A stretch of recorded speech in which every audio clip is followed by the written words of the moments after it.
Good morning, welcome दोस्तों। मैं मनोज पवार एक बार फिर आपके सामने भानी क्लास के ऑनलाइन प्लेटफॉर्म पे मिशन रीड लेकर के। देखिएगा, पॉलिटिकल साइंस में हम लोगों का सेकेंड यूनिट का एक नया टॉपिक हमने स्टार्ट किया था, भारतीय संसद, और उसके 2 वीडियो पहले अपलोड हो चुके हैं जिसमें भारतीय संसद से जुड़े हुए महत्वपूर्ण अनुच्छेद और दूसरे वीडियो के अंदर राष्ट्रपति से संबंधित अनुच्छेदों को और व्यवस्थाओं को हमने जाना। आज के इस वीडियो के अंदर भारतीय संसद के दोनों सदनों को समझने का प्रयास करेंगे, उनसे संबंधित तथ्यों को समझेंगे और उनसे संभावित प्रश्नों की भी जानकारी हम यहां पर लेंगे। चलिएगा, तो हमारा जो आज का वीडियो है वो पहले सदन यानी राज्यसभा से हम यहां प्रारंभ करेंगे। भारतीय संसद का पहला सदन या जिसको कहेंगे स्थायी सदन कौन सा है, तो वो है राज्यसभा। इस सदन का वर्णन संरचना का हमें कहां मिलता है? अनुच्छेद 80 के अंदर, 80 के अंदर। जबकि 81 में क्या है? 81 में लोकसभा है और 79 में क्या है? तो 79 में संसद है। तो संसद, राज्यसभा और लोकसभा, यहां दोनों सदनों की चर्चा इस वीडियो में हम करने वाले हैं। बात करेंगे आज पहले राज्यसभा की। देखिएगा, राज्यसभा को कई उपनामों से जाना जाता है राज्यसभा, क्योंकि हमारी जो ये व्यवस्था है, संसदीय व्यवस्था, ये हमने ब्रिटेन की संसद को ही हमने एडॉप्ट किया है, उसी व्यवस्था को एडॉप्ट किया है। तो वहां पर भी 2 सदन है, हाउस ऑफ कॉमन्स और हाउस ऑफ लॉर्ड्स। तो हमारे यहां भी राज्यसभा और लोकसभा। देखिएगा, राज्यसभा को हम संसद का उच्च सदन कहते हैं, उच्च सदन। इसके अलावा इसे ही हम कहते हैं स्थायी सदन। ये स्थायी सदन क्यों कहलाता है, इसे भी हम जानेंगे। इसके अलावा इसे हम और क्या कह सकते हैं, तो इसे कहते हैं विशेषज्ञ समूह, यानी विशेषज्ञ लोगों का एक समूह। उसके अलावा इसे ही हम कहते हैं राज्य प्रतिनिधियों का समूह, राज्य प्रतिनिधियों का समूह। और सबसे इंपॉर्टेंट जो चीज है यहां पर, इसे हम कहते हैं द्वितीय सदन। यह उच्च सदन है, स्थायी सदन है, लेकिन ये प्रथम सदन नहीं है, ये द्वितीय सदन है। यानी कि प्रथम सदन क्या हो जाएगा? प्रथम सदन हो जाएगा लोकसभा। देखिएगा, यहां राज्यसभा सदस्यों की संख्या के संदर्भ में 2-3 फैक्टर निकलते हैं कि अधिकतम सदस्य संख्या कितनी है संविधान के अनुरूप, तो वो है 250 अधिकतम। और इसी अधिकतम को अगर हम समझें तो इसमें यह व्यवस्था है कि यहां पर 238 सदस्य जो हैं वो निर्वाचित होंगे। और देखिएगा, इनके राज्यसभा सदस्यों का निर्वाचन किस रूप में होता है, तो निर्वाचन होता है साहब अप्रत्यक्ष रूप में। इनका चुनाव प्रत्यक्ष नहीं होता है, अप्रत्यक्ष होता है, और राज्यों के विधानसभा सदस्यों के द्वारा ही राज्यसभा सदस्यों का चुनाव होता है। देखिएगा, अधिकतम 250, जिसमें से 238 ये साहब हो गए आपके निर्वाचित, चाहे अप्रत्यक्ष रूप से ही हो रहे हैं, लेकिन निर्वाचित है कहां से? राज्यों से प्लस संघ शासित प्रदेशों से। यहां से हो गए 238 और बच गए जो 12 सदस्य होते हैं साहब मनोनीत। और इन्हें मनोनीत कौन करता है? देश का राष्ट्रपति। देखिएगा, इन 12 सदस्यों से रिलेटेड कई बार प्रश्न निकल करके आता है कि राज्यसभा में राष्ट्रपति द्वारा कितने सदस्यों का मनोनयन होता है, तो 12 सदस्यों का। और ये 12 सदस्य वे सदस्य होते हैं जिनका राजनीति से कोई ताल्लुक नहीं है। ये भारत में कला, साहित्य और भी अन्य खेल, मनोरंजन, इस क्षेत्र के विशेषज्ञ होते हैं। उन्हें राष्ट्रपति राज्यसभा सदस्य के रूप में मनोनीत करता है। तो देखिएगा, 238 सदस्य और 12, ये मैं आपको अधिकतम व्यवस्था बता रहा हूं। क्या बता रहा हूं? अधिकतम व्यवस्था। लेकिन अगर हम बात करें यहां पर कि वर्तमान में कितनी है सदस्य संख्या, तो वर्तमान में 245 सदस्य संख्या है। और इन 245 के अंदर से 233 प्लस 12 यानी कि 233 सदस्य निर्वाचित होकर के आते हैं अप्रत्यक्ष रूप से, और 12 सदस्यों का राष्ट्रपति मनोनयन करते हैं। ये वर्तमान व्यवस्था है। और पूर्व में जो मैंने बताई है ये अधिकतम व्यवस्था है, अधिकतम सदस्य 250 हो सकते हैं। चलिएगा, तो यहां कमी कितने सदस्यों की रही, तो यहां कमी रहती है 5 सदस्यों की यहां से, क्योंकि संघ शासित प्रदेशों से जो सदस्य आने हैं उनमें से 5 सदस्य जो है नहीं आते हैं। यही कारण कारण है सदस्य संख्या 245 होने का। चलिएगा, तो इन सीटों की बात करें हम, राज्यसभा में जो सदस्य आते हैं प्रत्येक राज्य के प्रतिनिधि के रूप में आते हैं, तो इन प्रतिनिधियों के आने का आधार क्या है? तो इनके आने का आधार है साहब उस प्रांत की जनसंख्या, यानी कि प्रांत की जनसंख्या ही वह आधार है जिसके आधार पर राज्यसभा सदस्य आते हैं। जनसंख्या आधार होता है, यानी जो जितना बड़ा राज्य होगा, जितनी वहां की जनसंख्या अधिक होगी, उतने वहां से सदस्य भी अधिक आएंगे। और राज्यसभा सीटों के आवंटन की व्यवस्था अगर हम देखते हैं तो संविधान में जो चौथी अनुसूची है वो हमें राज्यसभा सदस्यों के सीटों के आवंटन की जानकारी देती है। सीटों का आवंटन, किसकी सीटों का आवंटन? राज्यसभा के सदस्यों की सीटों का आवंटन किस आधार पर होता है? जनसंख्या के आधार पर होता है। तो देखिएगा, राजस्थान से राज्यसभा में कितने सदस्य जाते हैं? 10 सदस्य।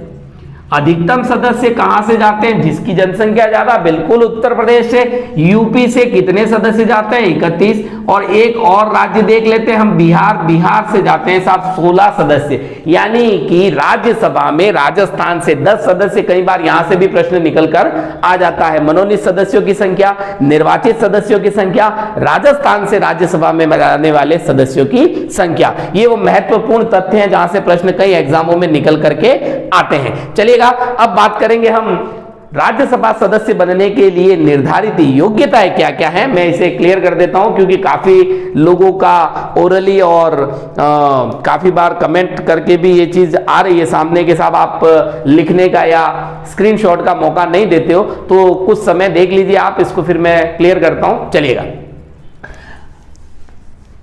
देखिएगा, अब हम बात करेंगे राज्यसभा सदस्यों की योग्यता। योग्यता क्या है? मापदंड जिसके आधार पर कोई व्यक्ति राज्यसभा सदस्य बनता है। देखिएगा, राज्यसभा सदस्यों की योग्यता क्या रहेगी, तो यहीं पर इसी पॉइंट से क्लियर करते हैं। योग्यता देखिएगा, एक यूनिवर्सल योग्यता भारत के संदर्भ में तो वो होगा साहब भारतीय, यानी भारत का नागरिक होना चाहिए।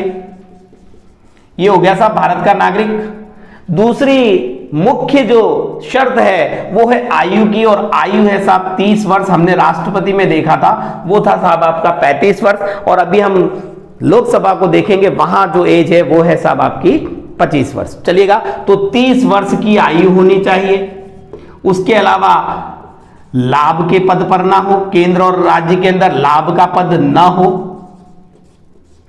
उसके अलावा जो महत्वपूर्ण बात है, संदर्भ न्यायालय द्वारा पागल और दिवालिया नहीं हो। ये कुछ बेसिक योग्यता है राज्यसभा सदस्य। मेन इंपॉर्टेंट चीज है वो आयु ही है, क्योंकि आयु अलग अलग है लोकसभा, राज्यसभा, राष्ट्रपति के लिए, तो वहां से कई बार प्रश्न निकल करके आता है। चलेगा, अब बात करेंगे हम कार्यकाल की। साहब देखिए, एक चीज की मैंने पहले क्लियर कर दिया कि राज्यसभा एक स्थायी सदन है, कभी भी भंग नहीं होता है। तो स्पेशली अगर राज्यसभा की बात करें तो उसका कोई कार्यकाल नहीं है साहब, क्योंकि वो तो स्थायी सदन है। तो ये सदन की बात करते हैं तो स्थायी सदन है, स्थायी सदन। यहां सदस्यों के कार्यकाल की बात करते हैं, सदस्य। तो देखिएगा, सदस्य जो होते हैं, कुल सदस्यों में से 1/3 जो सदस्य हैं, 1/3 सदस्य, वे प्रति 2 वर्ष में, वे देखिएगा, मैं इस पूरे सिस्टम को एक बार क्लियर करूंगा। यानी कार्यकाल सदस्यों का होता है साहब 6 वर्ष का, और इसी के संदर्भ में है कि 1/3 सदस्य प्रति 2 वर्ष में अवकाश ग्रहण कर लेते हैं, अवकाश ग्रहण करते हैं। कार्यकाल कितना है साहब? 6 वर्ष।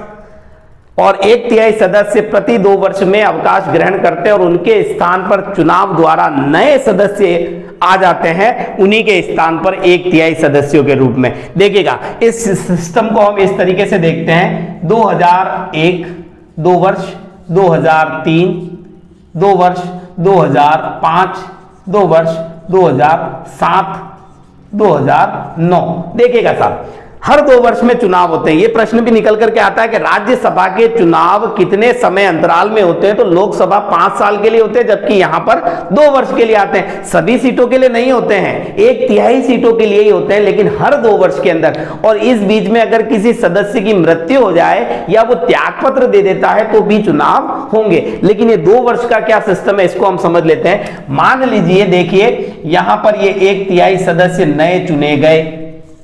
अब यहां से देखिएगा 2 वर्ष, 4 वर्ष, 6 वर्ष, यहां इनके 6 वर्ष पूरे हो रहे हैं इन सदस्यों के, तो यहां पर चुनाव होंगे तो ये सदस्य हट जाएंगे, अवकाश ग्रहण कर लेंगे और इनकी जगह पर नए सदस्य, यानी इस सदस्य का जो 2001 में चुने गए थे, 2005 में उनका कार्यकाल पूरा होता है। 2005 के चुनाव में तो उनका कार्यकाल खत्म, उनकी जगह पर 1/3 नए सदस्य आ जाएंगे। अब यहां पर जो 1/3 सदस्य हैं उनका कार्यकाल यहां खत्म हो रहा है, तो यहां पर वे सदस्य हट जाएंगे, उनकी जगह पर नए सदस्य आ जाएंगे।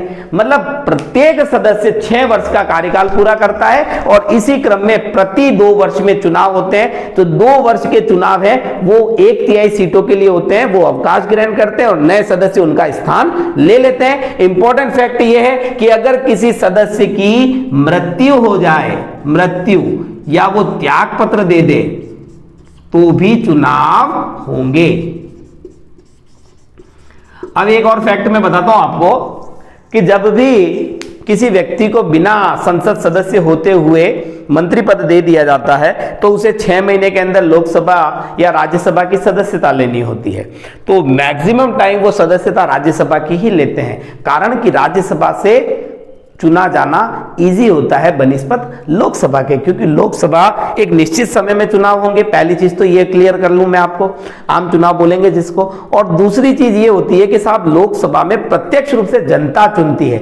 अब आपने उसको मंत्री बना दिया, लेकिन जिस सीट से वो लड़ता है वहां से अगर जनता उसे पसंद ना करे तो राज्यसभा में चुना जाना इजी रहेगा, क्योंकि वहां विधानसभा के सदस्य ही अप्रत्यक्ष रूप से उस राज्यसभा सदस्य को चुनते हैं। ठीक है ना साहब। कुछ ऐसे प्रधानमंत्री भी रहे जो राज्यसभा सदस्य होते हुए प्रधानमंत्री पद पर आए हैं, जैसे कि श्रीमती इंदिरा गांधी, डॉक्टर मनमोहन सिंह, HD देवेगौड़ा, ये कुछ ऐसे प्रधानमंत्री रहे हैं जो राज्यसभा से आए थे। चलिएगा आगे बढ़ते हैं हम।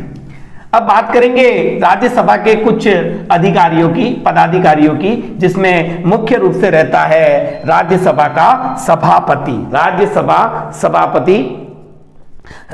सभापति चलिएगा, तो यहां अध्यक्ष कह दीजिए, सभापति कह दीजिए, लेकिन हम यहां पर सभापति वर्ड को ही यूज करेंगे, सभापति। तो राज्यसभा का सभापति कौन होता है, कई एग्जाम में पूछा गया सवाल। तो सभापति होता है साहब देश का उपराष्ट्रपति।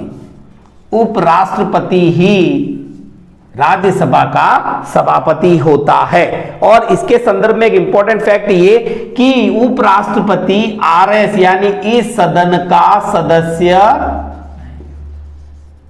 नहीं होता है, यानी कि वह पदाधिकारी या अध्यक्ष या सभापति जो सदन से संबंधित नहीं है सदस्यता के मामले में, तो वो है उपराष्ट्रपति। देखिएगा, तो उपराष्ट्रपति जो है राज्यसभा का सभापति होगा और इसे जो वेतन मिलता है उपराष्ट्रपति को, वो इसीलिए मिलता है साहब, किस लिए मिलता है, राज्यसभा के RS सभापति। उपराष्ट्रपति जो वेतन उठाता है वो RS सभापति के रूप में उठाता है, लेकिन जब राष्ट्रपति का पद आकस्मिक रूप से रिक्त हो जाता है तो उपराष्ट्रपति पद संभाल लेता है राष्ट्रपति का, और तब उसे राष्ट्रपति के वेतन और भत्ते मिलेंगे। और राज्यसभा का सभापति की जो सीट या पोस्ट खाली हो गई है तो उप सभापति उस समय सभापति के रोल में कार्य करेगा।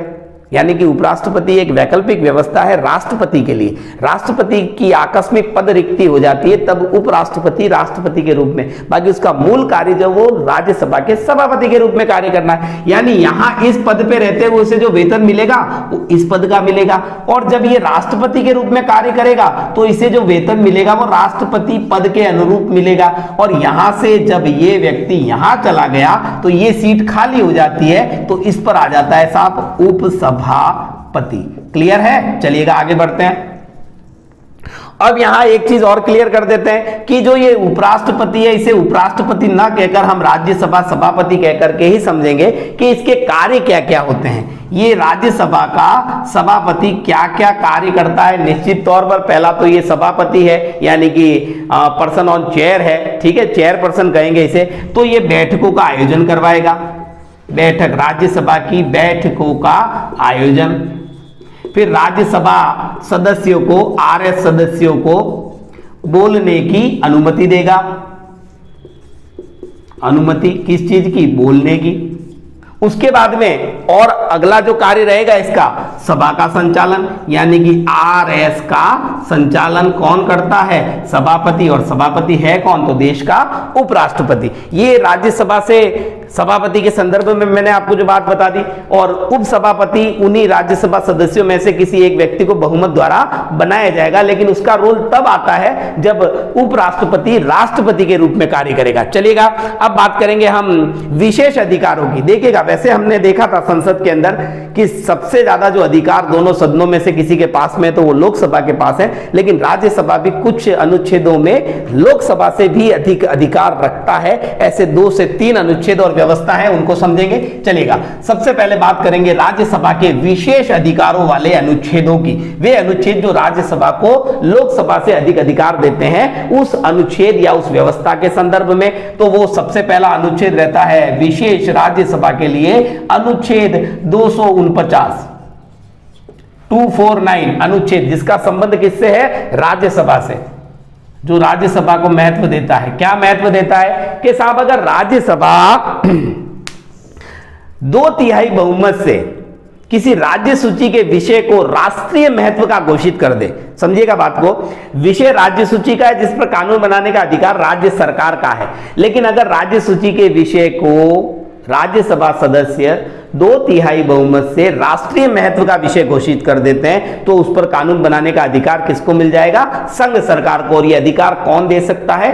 राज्यसभा दे सकती है। क्योंकि देखिए, राज्यसभा सदस्य संसद में, यानी कि संघ सरकार में अपने अपने राज्यों का प्रतिनिधित्व करते हैं। 10 सदस्य राजस्थान से गए तो वो राजस्थान का प्रतिनिधित्व करते हैं, कहां पर? केंद्र स्तर पर। लेकिन जो लोकसभा सदस्य हैं, जिनको हम कहते हैं, दोनों को सामूहिक रूप से तो एमपी ही कहेंगे, लेकिन लोकसभा के जो सदस्य हैं, वे लोकसभा में किस हैसियत से उपस्थित होते हैं? वे अपने अपने लोकसभा क्षेत्र के प्रतिनिधि के रूप में उपस्थित होते हैं। यानी कि 25 सदस्य अपने अपने 25 क्षेत्रों का प्रतिनिधित्व करते हैं केंद्र स्तर पर, जबकि यहां 10 के 10 सदस्य पूरे राजस्थान का प्रतिनिधित्व करते हैं। कहां पर? तो यह अधिकार लोकसभा को नहीं मिला हुआ है, यह अधिकार मिला है किसे? राज्यसभा को। तो राज्यसभा इस अनुच्छेद के द्वारा राज्य सूची के किसी विषय को, राज्य सूची का विषय था और उसको क्या बना दिया, क्या घोषित कर दिया?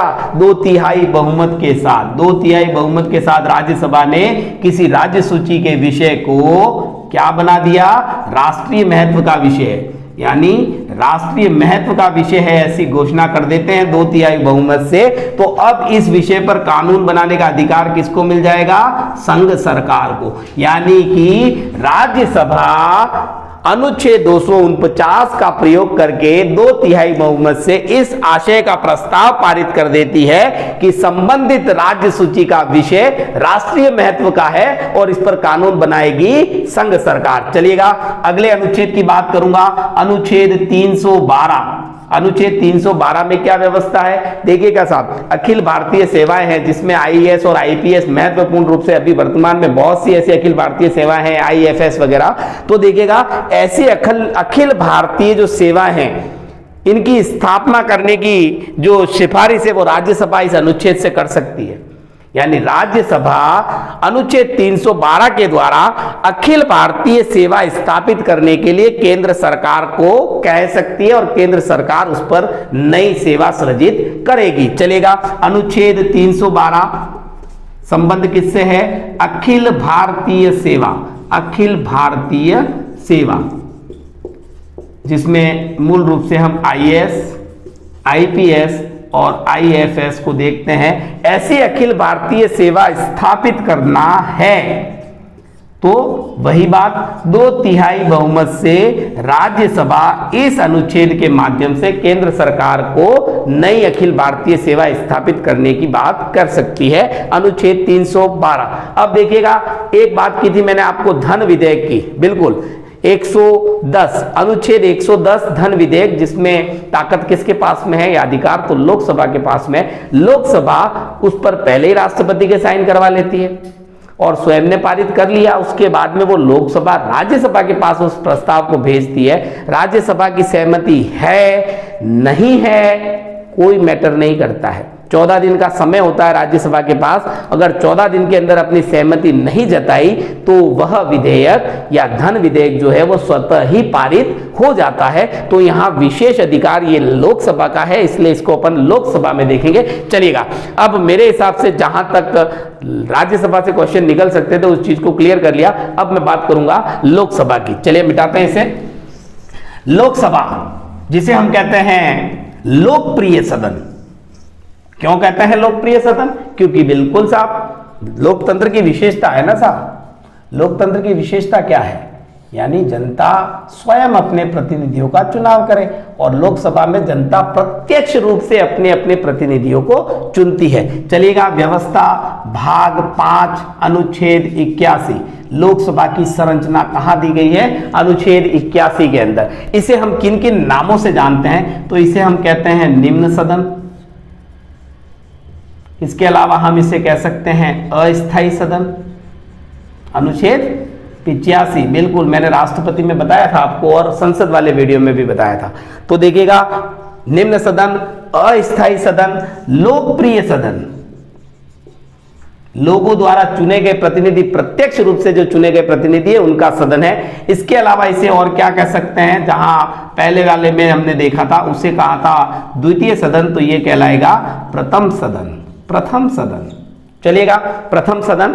अब यहां पर बात करेंगे कि सदस्य किस रूप से आते हैं। तो सदस्य जो आते हैं प्रत्यक्ष रूप से आते हैं। यहां देखेंगे अधिकतम संख्या कितनी है, लोकसभा सदस्यों की अधिकतम संख्या कितनी है? तो वो है साहब आपकी 552 सदस्य संख्या अधिकतम कितनी है?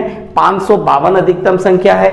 और 552 जो अधिकतम संख्या है, इसको यहां पर भी इसी तरीके से देखेंगे। तो 550 जो सदस्य हैं वे निर्वाचित होकर के आएंगे, ठीक है ना साहब, राज्य और केंद्र शासित प्रदेशों से। और 2 सदस्य जो निकल रहे हैं, फिर यहां पर भी क्या होगा साहब? मनोनयन, मनोनयन किसके द्वारा? राष्ट्रपति के द्वारा। शिक्षा, खेल, सिनेमा, साहित्य नहीं साहब, उस क्षेत्र से नहीं है।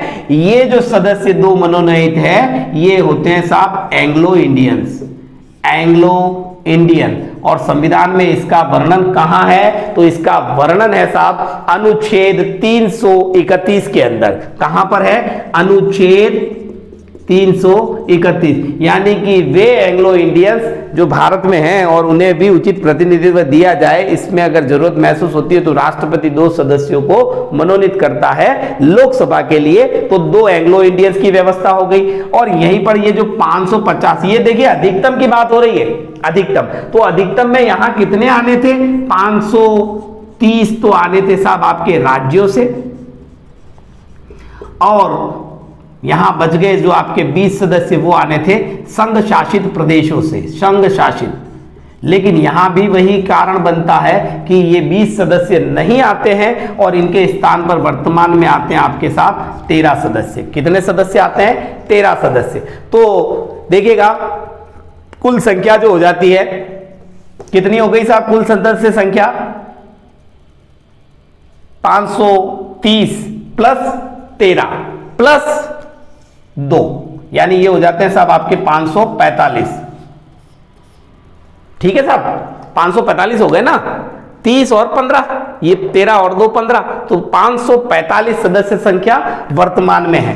तो वर्तमान में सदस्य कहां से कितने आ रहे हैं वो भी देख लेते हैं। 545 में से 2 तो ये माइनस कर लीजिए और इनको हम जोड़ लेते हैं। तो ये हो गए साहब आपके 543, सॉरी 543। 543 प्लस 2 सदस्य वर्तमान में आ रहे हैं। ये मनोनीत सदस्य, निर्वाचित सदस्य हैं। अब देखिएगा एक और व्यवस्था यहां पर जो मैं आपको बताना चाह रहा हूं कि भारत के अंदर लोकसभा और विधानसभा के लिए जो सीटों का आवंटन है, जिसको हम कहेंगे जनसंख्या के आधार पर जो व्यवस्था बनी गई है, लेकिन इसे एक अनुच्छेद एक संशोधन द्वारा फिक्स क्राइटेरिया में बांधने के लिए एक संशोधन किया गया। संशोधन संख्या यहां देख लेते हैं। संशोधन संख्या है 84वां संविधान संशोधन, और ये होता कब है? ये होता है साहब 2001 के अंदर। देखिएगा 84वां संविधान संशोधन 2001 ये कहता है कि 1971 के अंदर जो जनगणना हुई थी उसे ही आधार माना जाए सीटों की संख्या निर्धारित करने के लिए। कब तक? 2026 तक। यानी कि 2026 तक जितने भी चुनाव होंगे लोकसभा के और विधानसभा के, उसमें सीटों का आवंटन है 2026 तक, वो 1971 की जनगणना को ही आधार मान करके। और ये व्यवस्था कहां से आई है? 84वें संविधान संशोधन 2001 के द्वारा। चलिएगा अब बात करूंगा मैं, इसे समय ले लेते हैं अपन, फिर उसके बाद इसको क्लियर करते हैं। चलिएगा अब देखेंगे हम इनका चयन किस प्रकार से होता है। राज्यसभा के सदस्यों का चयन हमने देखा अप्रत्यक्ष रूप से होता है और राज्यों के विधानसभा सदस्यों के द्वारा ही उनको निर्वाचित किया जाता है। लेकिन यहां पर जो चयन है या इनका निर्वाचन है, चयन वर्ड सही रहेगा, तो इनका चयन कौन करता है? तो इनका चयन जनता सीधे करती है, और सीधे कार्रवाई को कहते हैं हम प्रत्यक्ष। यानी इनका चुनाव प्रत्यक्ष रूप से किस आधार पर? सार्वभौमिक मताधिकार व्यवस्था के आधार पर प्रत्यक्ष रूप से चुने जाते हैं लोकसभा के सदस्य। और देखिएगा हमने राष्ट्रपति देखा था 50% प्लस 1 एक निश्चित कोटा है जीतने के लिए, लेकिन यहां विधानसभा सदस्य और लोकसभा सदस्यों के लिए जो व्यवस्था होती है उसको कहते हैं, क्या कहते हैं? First past the post system. First past the post system. सीधे शब्दों में कहे, पहले आए पहले आओ, सीट ले जाओ या पाओ। यानी कि अगर एक मत से भी जीतता है लोकसभा या विधानसभा सदस्य तो वो जीता हुआ माना जाएगा। यहां कोई निर्धारित न्यूनतम कोटा नहीं होता है। पहले आओ सीट ले जाओ की व्यवस्था रहती है। कहां कहां रहती है ये? वीएस में और एलएस में, लोकसभा में और विधानसभा के अंदर यही व्यवस्था रहती है। जबकि कुछ पद ऐसे देखे, हमने राष्ट्रपति को देखा, आगे जैसे पद आते रहेंगे हम देखते रहेंगे कि एक निश्चित कोटा प्राप्त करना अनिवार्य रहता है। चलिएगा अब देखेंगे योग्यता। योग्यता में वही यूनिवर्सल बात। कौन सी यूनिवर्सल बात है? भारत का नागरिक, जानते हैं सभी, बात नहीं करेंगे। यहां मूल जो बात रहेगी वो रहेगी 25 वर्ष। देखिएगा 25 वर्ष एलएस, 30 वर्ष आरएस और 35 वर्ष राष्ट्रपति, और तीनों का संबंध किससे है? भारतीय संसद से। चलेगा यहां से भी प्रश्न निकल करके, लाभ के पद पर नहीं हो, पागल नहीं हो, दिवालिया घोषित नहीं हो, कोई उसमें बड़ा ऐसा इशू वाली बात नहीं है। चलिएगा आगे देखते हैं हम कार्यकाल। जैसे कि मैंने वहां बताया था सदन का कार्यकाल तो वो स्थायी सदन था राज्यसभा, लेकिन सदस्यों का कार्यकाल 6 वर्ष, 1/3 सदस्य प्रति 2 वर्ष में पद से अवकाश ग्रहण करते थे। यहां कार्यकाल की बात करें तो कार्यकाल सामान्यतः कितना होता है? 5 वर्ष का, और हर 5 वर्ष में लोकसभा के लिए नए चुनाव होते हैं। लेकिन अनुच्छेद 85 क्या कहता था? हमने राष्ट्रपति में पढ़ा था, राष्ट्रपति को अधिकार था लोकसभा के विघटन का। किस स्थिति में? बहुमत खोने की स्थिति में। अगर बहुमत खो देती है तो वो सरकार गिर जाएगी। बहुमत खोने पर एलएस का क्या हो जाएगा? समय से पूर्व यानी 5 वर्ष से पहले ही विघटन। और राष्ट्रपति में पढ़ा था हमने अनुच्छेद 85, जिसमें सभा को बुलाना, सत्रावसान और लोकसभा का विघटन शामिल था। चलिएगा अब इसी कार्यकाल से रिलेटेड इंपॉर्टेंट जो फैक्ट है, अनुच्छेद 352 क्या कहता है? राष्ट्रीय आपात की बात करता है। इसमें एक उपबंध है, देखिएगा 83(2). इसके तहत अगर 352 लागू है, राष्ट्रीय आपात की स्थिति लागू है, तो इस उपबंध के अनुसार एलएस का कार्यकाल बढ़ाया जा सकता है मैक्सिमम 1 वर्ष के लिए, 1 वर्ष तक के लिए बढ़ा सकते हैं। कब? जब 352 लागू हो तब लोकसभा के कार्यकाल को बढ़ाया जा सकता है। और जैसे ही आपातकाल समाप्त, तो आपातकाल समाप्ति से 6 माह में क्या होंगे? दोबारा से चुनाव होंगे साहब। चलिएगा अब बात करेंगे हम कुछ ऐसे संविधान संशोधनों की जिनका संबंध लोकसभा कार्यकाल से है। तो मिनी कॉन्स्टिट्यूशन या जिसको लघु संविधान कह सकते हैं, श्रीमती इंदिरा गांधी से जिसका संबंध है। पॉलिटिकल साइंस में कई वीडियोस के अंदर ये बात बार बार रिपीट होती है। 42वां संविधान संशोधन 1976 इंदिरा गांधी से संबंध है। इन्होंने लोकसभा का कार्यकाल बढ़ा करके कितना कर दिया था? 6 वर्ष, यानी 5 से 6 वर्ष, 1 साल का कार्यकाल लोकसभा का बढ़ा दिया था। और इसके बाद जो महत्वपूर्ण संशोधन हुआ गैर कांग्रेसी सरकार में, 44वां संविधान संशोधन 1978, मोरारजी देसाई, यानी पहली गैर कांग्रेसी सरकार मोरारजी देसाई के समय में इस लोकसभा के कार्यकाल को क्या कर दिया? पुनः 5 वर्ष। एक व्यवस्था और बदली थी, अनुच्छेद 100 में जो व्यवस्था है 1/10 गणपूर्ति की, तो इंदिरा गांधी ने उस गणपूर्ति को भी क्या कर दिया था? उस व्यवस्था को भी निरस्त कर दिया था। गणपूर्ति की कोई आवश्यकता नहीं है, लेकिन मोरारजी देसाई ने पुनः उस 1/10 गणपूर्ति को भी लागू किया। चलिएगा, अगर 42वां और 44वां देखना, एक दूसरे को कंपेयर करके देखेंगे तो काफी अच्छी तरीके से समझ में आएगा कि 42वें में जो संशोधन हुए हैं, जिसको गलत माना है अगर 44वें के अंदर मोरारजी देसाई ने, तो उसको रद्द किया है, निरस्त किया है। चलिएगा, बात करेंगे आगे हम। कार्यकाल की बात हो गई। सामान्यतः कार्यकाल 5 वर्ष, लेकिन समय से पूर्व विघटन संभव। और अनुच्छेद 85 इसकी व्यवस्था करता है। 42वां और 44वां संशोधन हमने देख लिया। अब बात करेंगे कुछ पदाधिकारियों की। तो सबसे पहले बात करेंगे हम लोकसभा अध्यक्ष की। अध्यक्ष, वहां सभापति था, उपराष्ट्रपति, यहाँ है अध्यक्ष। अध्यक्ष तो देखिएगा, अध्यक्ष आता कहां से है? तो अध्यक्ष लोकसभा सदस्यों में से ही बहुमत से आता है, बहुमत से। और आएगा कब? लोकसभा की पहली बैठक में।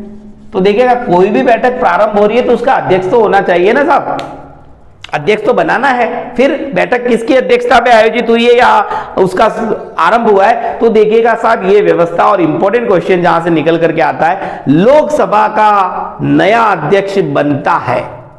चुनाव हुए, नई लोकसभा गठित हुई, तो उसमें से नया लोकसभा अध्यक्ष निकालेंगे हम पहली बैठक के अंदर। लेकिन जो पुरानी लोकसभा थी उसका भी एक अध्यक्ष था, तो वही अध्यक्ष नया अध्यक्ष बनने तक, चाहे चुनाव हो गए, नई लोकसभा का गठन हो गया है, लेकिन नया अध्यक्ष जब तक पद पर नहीं आता है तब तक अध्यक्षता पुराना लोकसभा अध्यक्ष ही करेगा। एक बहुत इंपॉर्टेंट फैक्ट था। चलिएगा, अब ये जो बहुमत से प्रथम बैठक में चुना गया है अध्यक्ष, इस अध्यक्ष की क्या शक्तियां हैं, क्या क्या इसके पास पावर होते हैं और इसका पद किस प्रकार का है, इसकी व्यवस्था हमें मिलती है संविधान में अनुच्छेद 93 से लगाकर 97 तक, यानी कि लोकसभा अध्यक्ष पद और शक्तियों का वर्णन। पद और शक्तियां किसकी? लोकसभा अध्यक्ष की। और उसके साथ ही ये चीज यहां समझ में आती है कि लोकसभा अध्यक्ष का जो पद है 93 से लगाकर 97 अनुच्छेद के अंदर पद और शक्तियों से संदर्भ और उन व्यवस्थाओं का उल्लेख है। चलिएगा, अब इस लोकसभा अध्यक्ष के पास क्या क्या शक्तियां हैं, महत्वपूर्ण कुछ शक्तियों को देख लेते हैं। सबसे पहली चीज तो ये, कोई भी विधेयक धन विधेयक है, धन विधेयक, इसका निर्णय कौन लेता है? तो लोकसभा का अध्यक्ष। लोकसभा अध्यक्ष ही ये तय करता है कोई भी विधेयक धन विधेयक है या नहीं है। उसके बाद में अनुच्छेद 108 क्या कहता है? ये संयुक्त अधिवेशन। किसका संयुक्त अधिवेशन? लोकसभा और राज्यसभा का, जिसको बुलाने का अधिकार किसके पास में है? देश के राष्ट्रपति के पास। लेकिन इस संयुक्त अधिवेशन की, इस संयुक्त बैठक की अध्यक्षता कौन करता है? तो एलएस अध्यक्ष। तो मैं आपको यही तो बता रहा हूं, लोकसभा अध्यक्ष की शक्तियां बता रहा हूं। धन विधेयक का निर्णय कौन लेगा? निर्णय कौन लेगा? लोकसभा अध्यक्ष लेगा। उसके अलावा संयुक्त बैठक जो 108 में वर्णन है, उसका अध्यक्षता कौन करेगा? तो लोकसभा का अध्यक्ष करेगा। और साथ ही साथ इसका और क्या अधिकार रहेगा? ये लोकसभा अध्यक्ष जो है वो भाषण की स्वीकृति देता है, भाषण की स्वीकृति सदस्यों को। कौन भाषण दे रहा है, कौन बोल रहा है, उसकी स्वीकृति कौन देगा? लोकसभा अध्यक्ष, उसको अनुमति भी कह सकते हैं हम। उसके अलावा बोलने में सदस्यों के क्रम का निर्धारण पहले कौन बोलेगा, इसका निर्धारण भी लोकसभा अध्यक्ष द्वारा ही किया जाता है। एक और विशेष अधिकार अनुच्छेद 100 जो हमें 1/10 गणपूर्ति की बात भी करता है और साथ ही करता है जिसको हम कहते हैं निर्णायक मत, यानी कि लोकसभा अध्यक्ष किसी भी विधेयक पर मतों की संख्या समान हो गई तो अंतिम निर्णायक मत देने का अधिकारी कौन है? लोकसभा अध्यक्ष। और यह व्यवस्था कहां है? अनुच्छेद 100 के अंदर यह व्यवस्था होती है। अब देखेंगे लोकसभा अध्यक्ष को अगर हटाना है तो किस प्रकार से हटाया जाएगा। तो लोकसभा अध्यक्ष को हटाने के लिए ये जो लोकसभा है, लोकसभा के सारे सदस्य हैं, ये बहुमत से एक प्रस्ताव पारित करके लोकसभा अध्यक्ष को उसके पद से हटा सकते हैं। तो लोकसभा सदस्य को हटाना कैसे हटाएंगे? लोकसभा के सदस्य बहुमत से एक प्रस्ताव पारित करेंगे और उसके द्वारा लोकसभा अध्यक्ष को अपने पद से हटाया जा सकता है। अब अगर मान लो लोकसभा अध्यक्ष ही त्यागपत्र देना चाहे, ये बहुत इंपॉर्टेंट है, कई बार प्रश्न में पूछा गया, मैंने राष्ट्रपति में बताया था, राष्ट्रपति अपना त्यागपत्र उपराष्ट्रपति को देता है, उपराष्ट्रपति अपना त्यागपत्र राष्ट्रपति को देता है, लोकसभा अध्यक्ष अपना त्यागपत्र उपाध्यक्ष को देता है और उपाध्यक्ष जो है वो अध्यक्ष को अपना त्यागपत्र देता है। तो यहां त्यागपत्र के संबंध में देखिएगा, त्यागपत्र कौन किसे देगा? तो एलएस अध्यक्ष किसे देगा? उपाध्यक्ष को, उपाध्यक्ष को। और उपाध्यक्ष किसे देगा? अध्यक्ष को। तो अध्यक्ष का त्यागपत्र उपाध्यक्ष के पास और उपाध्यक्ष का त्यागपत्र अध्यक्ष के पास चलेगा। इसके बाद बात करेंगे हम आगे कुछ ऐसे अधिकार जो लोकसभा को ज्यादा प्राप्त हैं। तो अनुच्छेद 108 पहले कल क्लियर कर चुके हैं। अनुच्छेद 108 मतलब अध्यक्षता संयुक्त अधिवेशन की कौन करेगा? तो वो करेगा साहब आपका और 110 के अंदर धन विधेयक का निर्णय कौन लेगा? तो लोकसभा। लेकिन यहाँ लोकसभा अध्यक्ष की तो बात हमने कर ली, अब लोकसभा के कुछ विशेष अधिकारों की हम बात कर रहे हैं। देखिएगा, जैसे राज्यसभा के विशेष अधिकारों में हमने 3 व्यवस्थाएं देखी थी। एक तो अखिल भारतीय सेवाओं को स्थापना करना, दूसरा राज्य सूची के विषय को केंद्र सरकार को देना, और तीसरा जो था, एक चीज मैं मिस कर गया तो उसको एक बार वापस देख लेते हैं कि राज्यसभा के विशेष जो अधिकार है उसमें एक महत्वपूर्ण बात यह है कि उपराष्ट्रपति और राष्ट्रपति 2 पद हम देखते हैं। तो राष्ट्रपति के वीडियो में मैंने बताया था कि राष्ट्रपति पर महाभियोग बिल्कुल अनुच्छेद 61 के अंतर्गत लगता है और ये प्रस्ताव लोकसभा और राज्यसभा दोनों में से कहीं पर भी पहले आ सकता है। लेकिन अगर उपराष्ट्रपति को हटाना है, तो उपराष्ट्रपति को हटाने का प्रस्ताव हर हाल में पहले राज्यसभा में ही आएगा। यानी कि राष्ट्रपति तो लोकसभा राज्यसभा कोई भी प्रस्ताव लेकर आ सकता है, लेकिन अगर उपराष्ट्रपति को महाभियोग लगाकर हटाना है तो राज्यसभा ही पहले प्रस्ताव लाएगी। अन्वेषक के रूप में कार्य करेगी लोकसभा एक कमेटी गठित करेगी लोकसभा अध्यक्ष के नेतृत्व में, और तब उसकी अन्वेषण में पाया जाता है कि उपराष्ट्रपति जो है संविधान का उल्लंघन कर रहा है या किसी प्रकार से उसका हनन हो रहा है उपराष्ट्रपति द्वारा, तो फिर वो भी 2/3 बहुमत से पारित कर देगी। उपराष्ट्रपति पर महाभियोग उसी स्थिति से प्रभावी चलेगा। तो आरएस के संदर्भ में उपराष्ट्रपति पर महाभियोग एक विशेष व्यवस्था राज्यसभा के संदर्भ में चलेगा। अब मैं बात करूंगा कुछ विशेष अधिकार किसके?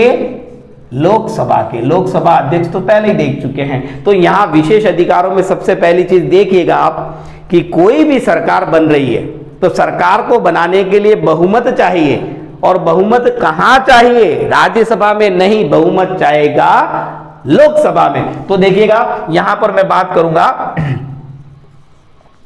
सरकार बनानी है साहब, तो क्या चाहिए? बहुमत। लेकिन ये बहुमत कहां चाहिए? लोकसभा में चाहिए। और लोकसभा में ही अगर बहुमत खो देती है सरकार ने क्या खो दिया साहब? बहुमत खो दिया। कहां पर? लोकसभा में। तो सरकार गिर जाएगी। यानी लोकसभा का सरकार का स्थायित्व तब तक है जब तक लोकसभा में उसके पास बहुमत है। चलेगा। अब सरकार की बात कर रहे हैं, सरकार को ही हम कह सकते हैं मंत्रिपरिषद। तो ये जो मंत्रिपरिषद है, सरकार है, ये उत्तरदायी होती है साहब सामूहिक रूप से। सामूहिक रूप से किसके प्रति उत्तरदायी होती है? संसद, और संसद में भी किसके प्रति? लोकसभा के प्रति। यानी कि सरकार कह दीजिए, मंत्रिपरिषद कह दीजिए, सामूहिक रूप से लोकसभा के प्रति उत्तरदायी हैं। तो ये मंत्रिपरिषद के जो मंत्री हैं, मैंने राष्ट्रपति वाले वीडियो में भी ये चीज शेयर करी थी कि मंत्री व्यक्तिगत रूप से किसके प्रति उत्तरदायी हैं? व्यक्तिगत रूप से तो वो उत्तरदायी होते हैं राष्ट्रपति के प्रति। सॉरी, मंत्रिपरिषद का वीडियो अभी आना है, उसके अंदर ये चीज क्लियर करूंगा, लेकिन मैं यहां पर भी बता दूं कि सामूहिक रूप से मंत्री किसके प्रति उत्तरदायी हैं? लोकसभा के प्रति। और मंत्री व्यक्तिगत रूप से किसके प्रति उत्तरदायी हैं? तो राष्ट्रपति के प्रति। चलिएगा, अब बात करेंगे, सरकार बनानी है तो बहुमत चाहिए लोकसभा के अंदर।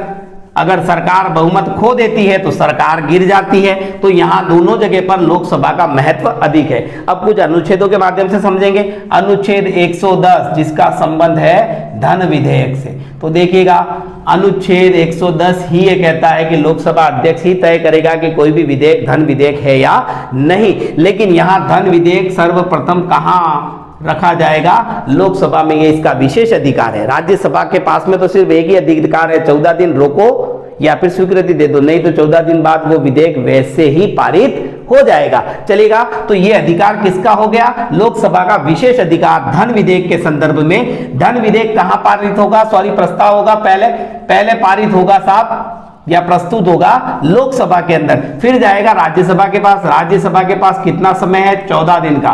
पारित करो नहीं करो, ये स्वतः ही पारित हो जाएगा। अगर 14 दिन में अगर आप नहीं स्वीकृति देते हो, अपनी सहमति नहीं देते हो, तो भी ये पारित हो जाएगा। तो प्रभावी कौन है? लोकसभा प्रभावी है। चलिएगा, इसके बाद में बात करेंगे हम यहां पर 108 क्या कहता है? संयुक्त अधिवेशन, जिसको बुलाता कौन है?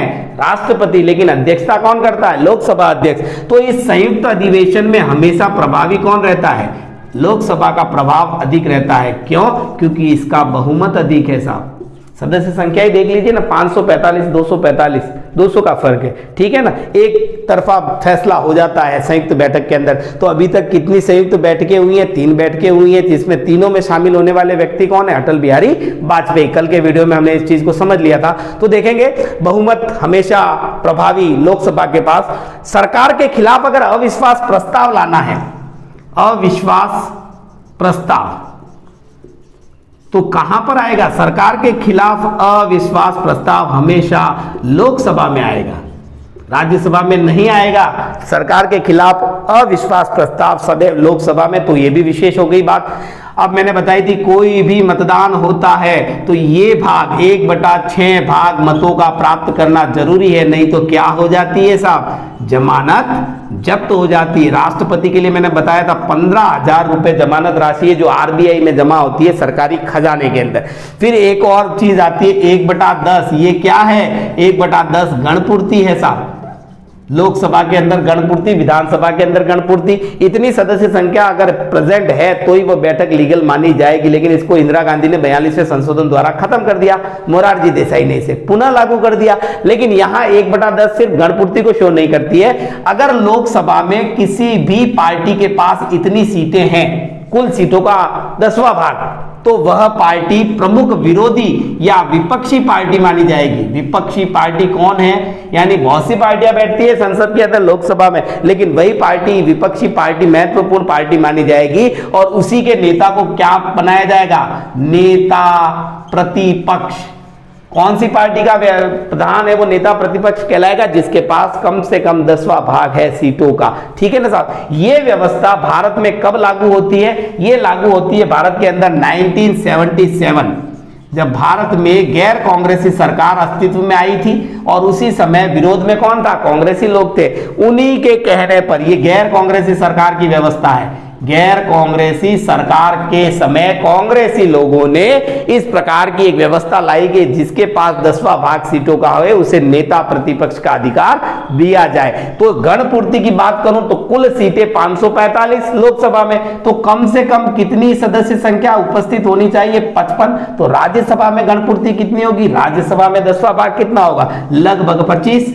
तो देखिएगा लगभग 55 और 25 ये आईएलएस में और ये आरएस में गण पूर्ति की संख्या है। और इतनी सीटें अगर कोई पार्टी प्राप्त कर लेती है जीतने वाली पार्टी के अलावा, तो उसी का नेता प्रतिपक्ष के नाम से जाना जाता है। चलिएगा, फिर एक फैक्ट और था, अगर कोई संसद का सदस्य 60 दिन तक लगातार अनुपस्थित है, वो भी बिना किसी सूचना के, तो उसकी सदस्यता समाप्त। फिर मैंने बताया था आपको 84वां संविधान संशोधन 2001, जिसके अंदर व्यवस्था क्या है, 1971 की जनगणना को लीगल माना जाएगा, आधार माना जाएगा 2026 तक, उसके बाद में फिर शायद नई कोई व्यवस्था आएगी अस्तित्व में। तो देखिएगा यहां संसद से रिलेटेड मेरे 3 वीडियो आए हैं, जिसमें पहला संसद और प्रमुख अनुच्छेद, दूसरे में राष्ट्रपति को समझा, और इस तीसरे वीडियो के अंदर हमने लोकसभा और राज्यसभा को समझने का प्रयास किया। महत्वपूर्ण तथ्य सारे लेकर के आ चुका हूं मैं, और कुछ बच जाता है तो आगे हमारी पॉलिटिकल की सीरीज कंटिन्यू चल ही रही है, और उनके अंदर हम इनको